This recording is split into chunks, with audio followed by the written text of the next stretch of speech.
Olá, amantes da história, tudo bem? Bem, eu não sei se vocês estão bem, mas muitas pessoas, infelizmente, estão sofrendo por causa da questão do metanol nas bebidas alcoólicas no Brasil. Está causando mortes, internações, pessoas que estão em coma e também cegas. E eu gostaria de refletir sobre essa questão do álcool, porque durante a história, a bebida alcoólica foi muito importante. Às vezes ela era usada, inclusive, para ligar-se com Deus. E o, um dos maiores acontecimentos envolvendo bebidas alcoólicas, que as pessoas até sabem por filmes, séries, desenhos, jogos, foi o seguinte: entre 1920 e 1933, lá nos Estados Unidos, houve uma lei chamada Lei Seca. Só que não foi a lei seca daqui, tá? A lei da seca daqui proíbe a pessoa de dirigir, de beber e depois dirigir.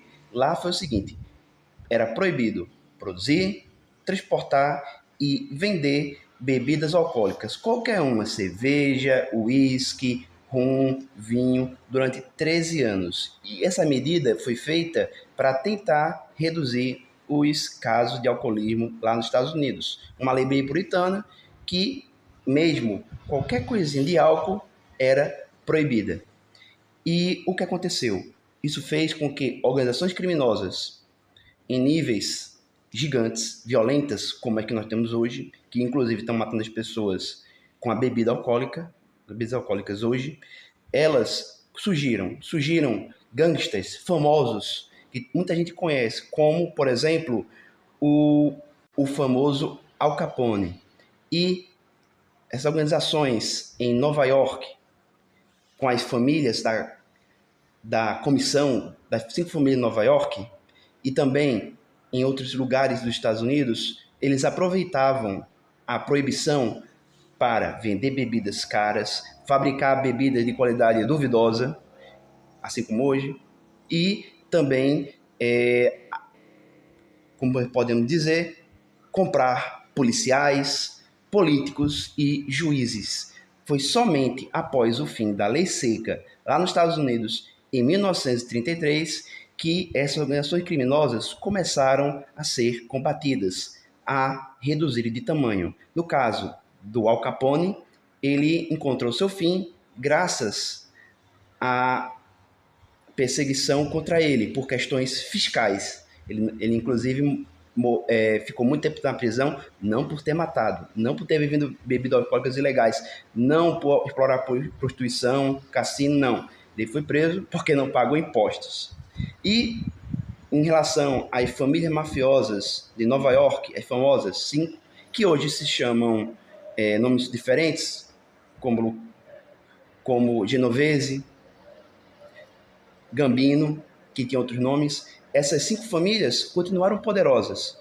Não com o armamento que se tinha antes, mas continuaram poderosas, matando pessoas, ameaçando, roubando, explorando a prostituição. E quando eles começaram a explorar as drogas, causou o fim deles. Tanto que essas organizações mafiosas lá de Nova York, elas ainda existem até hoje. Mas você não vê elas tão poderosas. Recentemente, o chefe da família Colombo, por exemplo, foi preso.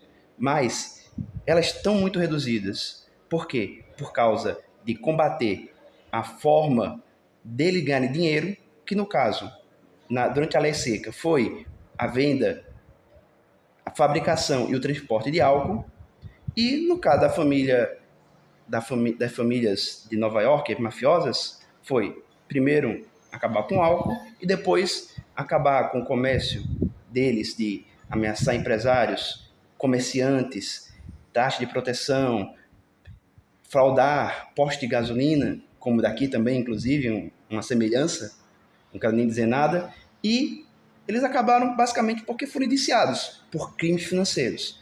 Ou seja, nós podemos usar a história para refletirmos como, no passado, outros países, como no caso dos Estados Unidos, enfrentaram problemas, às vezes, até maiores do que os nossos, não de mortes, mas morte de bebida, mas de morte, assim, de violência, drogas, era muito, inclusive comprando policiais, juízes, políticos, e como esses países conseguiram acabar com isso, ou reduzir.